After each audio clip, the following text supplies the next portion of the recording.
Hello friends, welcome to my channel. Manav Sharma ji का जो case हुआ है, उस केस के बारे में हम डिस्कशन करने वाले हैं इन टुडेज़ वीडियो।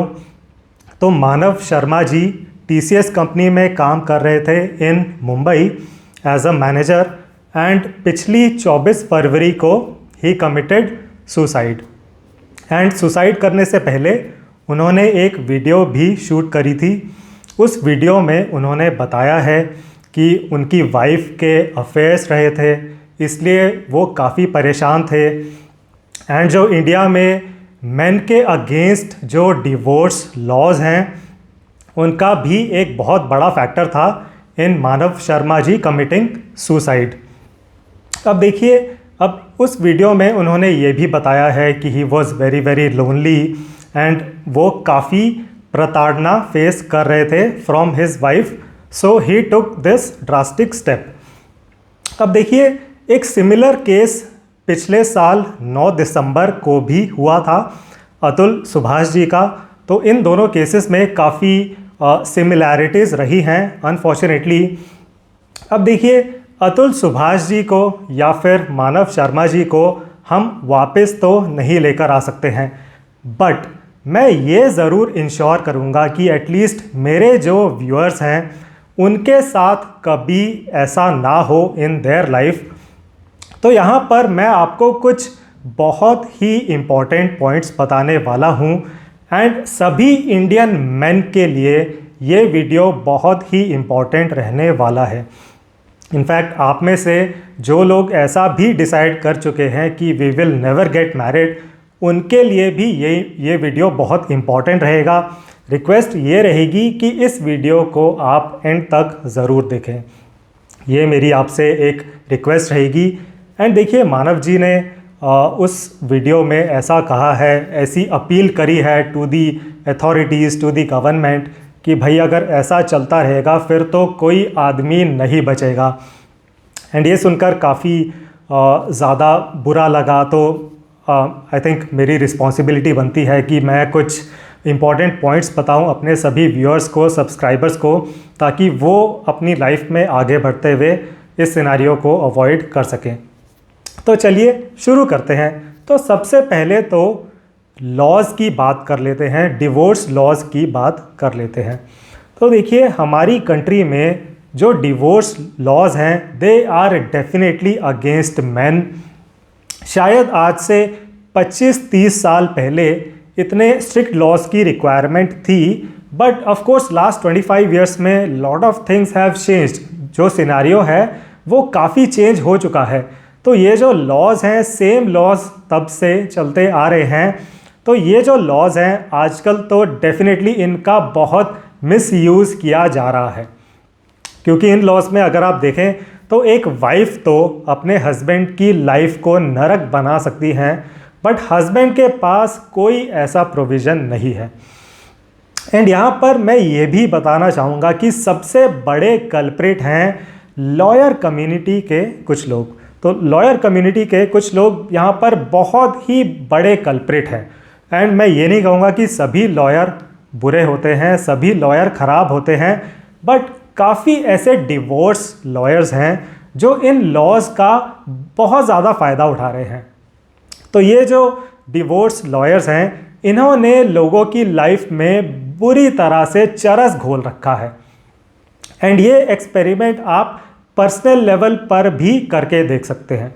तो आप क्या करें टू डू दिस एक्सपेरिमेंट, आप किसी डिवोर्स लॉयर को, किसी रैंडम डिवोर्स लॉयर को रीच आउट करें कि हाँ जी सर, सर मेरी सिस्टर है, सर मेरी सिस्टर और उनके हस्बैंड की बन नहीं रही है, सर उनकी मैरिज में बहुत इश्यूज़ आ रहे हैं। मोस्टली केसेस में, not in 100% cases, mostly cases में वो जो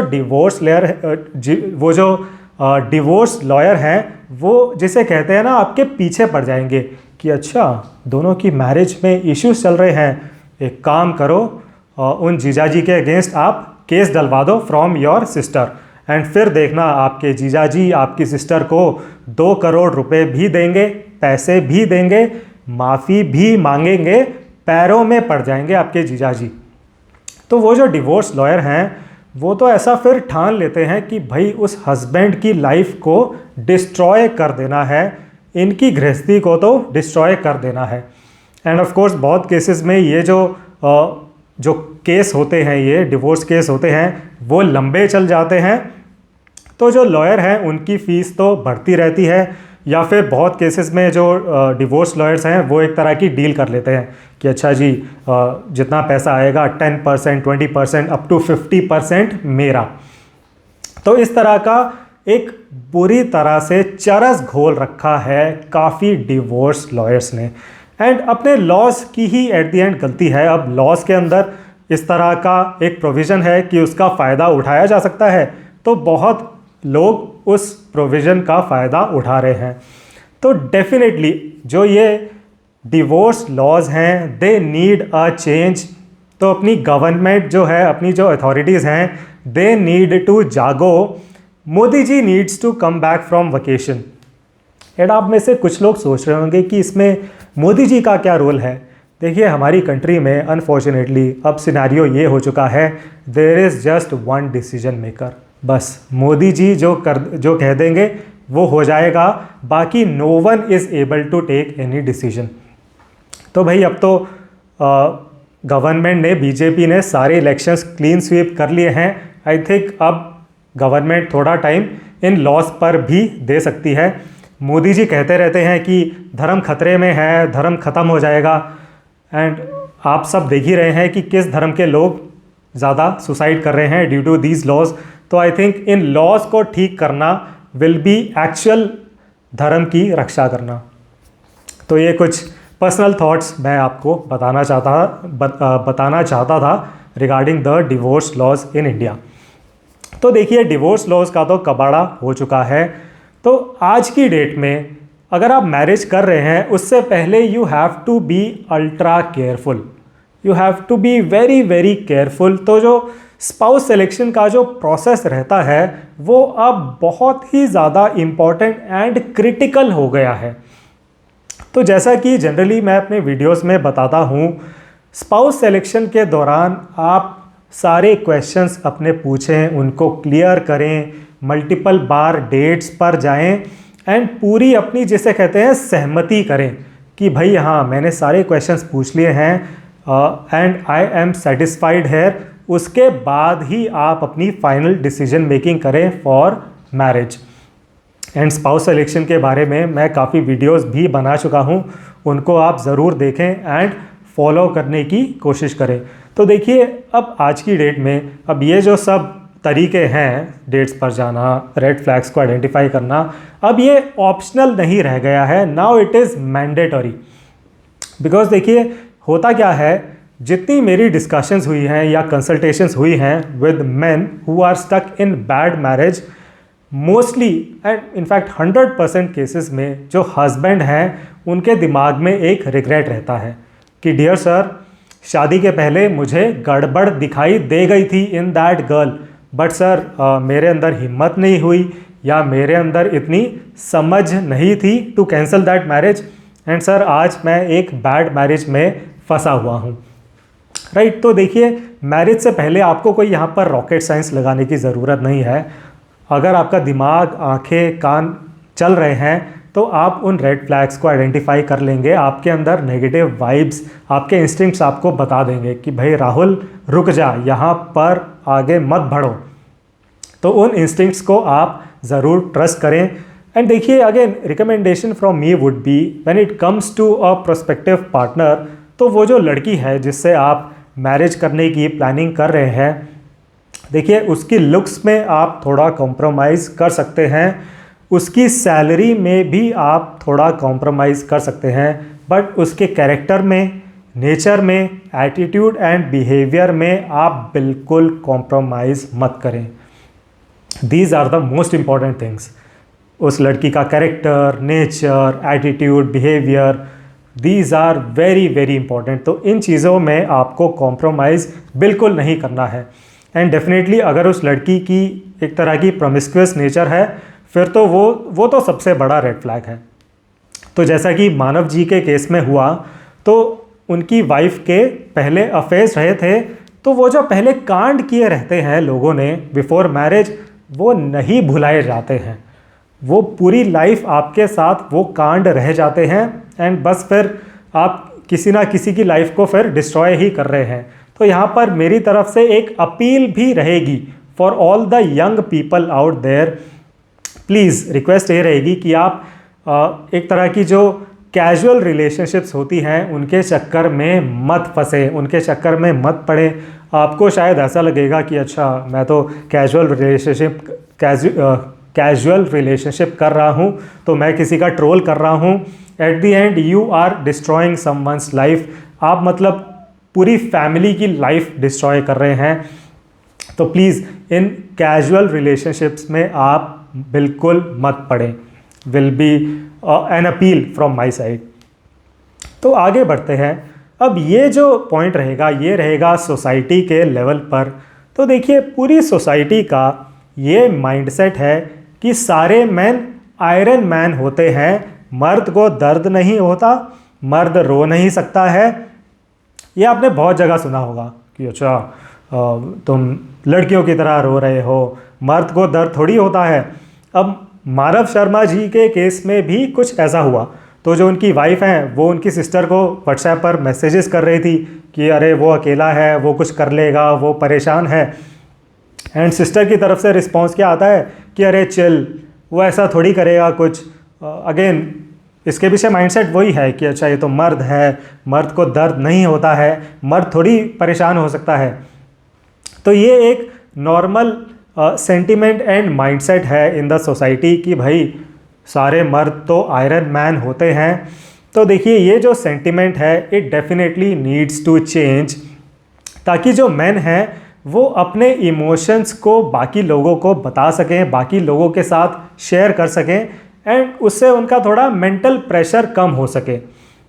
बिकॉज देखिए अब ये भी एक फैक्ट है, within men are brutal with each other.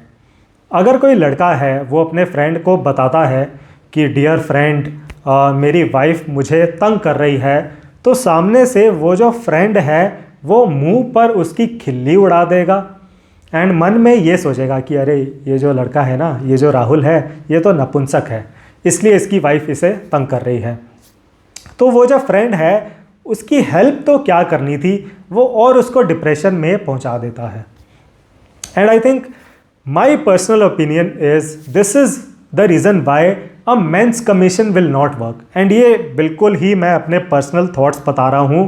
Because देखिए विमेंस कमीशन बनी हुई है, तो जो विमेन वहाँ पर जाती हैं to the women's commission with any problem, तो उन विमेन को तो इज्जत मिल जाती है, सहारा मिल जाता है।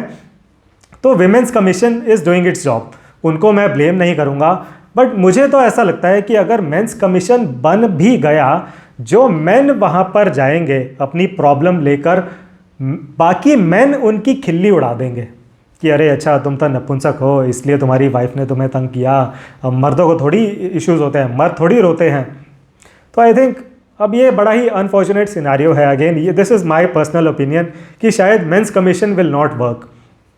शायद उनकी पहले बहुत ही ज़्यादा ट्रेनिंग करनी पड़ेगी कि अच्छा हाँ जी आपके पास जो मैन आएंगे उनकी आपको खिल्ली नहीं उड़ानी है, वो जेन्युइन प्रॉब्लम लेकर आ रहे हैं, उनकी आपको हेल्प करनी है। तो अगेन ये मामला थोड़ा ट्रिकी है। बहुत लोग ऐसी डिमांड कर रहे हैं कि एक मेंस कमीशन होनी चाहिए, तो आई थिंक उनकी बहुत ही ज़्यादा पहले ट्रेनिंग की रिक्वायरमेंट रहेगी जो आदमी उस कमीशन में बैठने वाले हैं। And as a society I think ये जो माइंडसेट है इट नीड्स टू चेंज, कि मतलब कोई आदमी रो रहा है तो वो वीक हो गया, ये तो एक बहुत ही पुराना आउटडेटेड माइंडसेट है, राइट। एंड अब होता क्या है, जो मैन एक बैड मैरिज में स्टक हैं they go into a very very lonely space. And Manav ji ने भी ऐसा कहा कि I am feeling very very lonely. And ये सेम सेंटिमेंट मैं अपनी डिस्कशंस में, कंसल्टेशंस में भी सुन चुका हूँ। सबसे बड़ा इशू तो मुझे यही लगता है when a man comes who is stuck in a bad marriage कि सर मैं बड़ा ही अकेला पड़ गया हूँ सर, तो मैं उन्हें पहली रिकमेंडेशन तो मैं यही बताता हूँ कि आप पहले अपने पेरेंट्स को साथ में बुला लीजिए, किसी रिलेटिव को साथ में बुला लीजिए, किसी फ्रेंड के साथ रहें, अकेले मत रहें। बिकॉज वो जो बैड मैरिज में मैन फंसे हुए हैं वो कॉन्फिडेंस लूज़ कर जाते हैं। किसी और मैन के साथ तो डिस्कस कर नहीं सकते, वो तो खिल्ली उड़ा देगा, तो बस ये एक लोनली वर्ल्ड में चले जाते हैं। तो देखिए, मैं तो ये चाहूँगा कि कोई भी आदमी जो एक बैड मैरिज में फंसे हुए हैं इस तरह लोनली स्पेस में मत जाएं।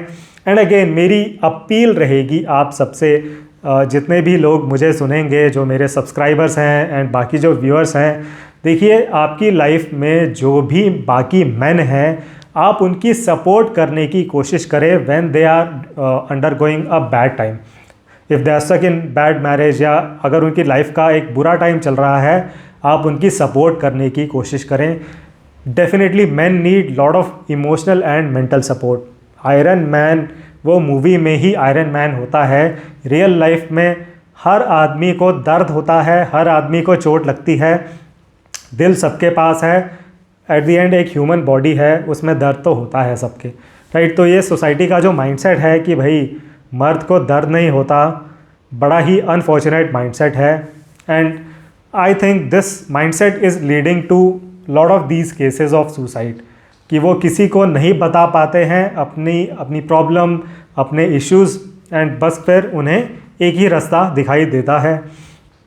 तो ये कुछ बहुत ही इम्पॉर्टेंट पॉइंट्स मैं डिस्कस करना चाहता था आज के वीडियो में। आई होप आप इन पॉइंट्स को समझेंगे एंड अपनी लाइफ में इम्प्लीमेंट करने की कोशिश करेंगे।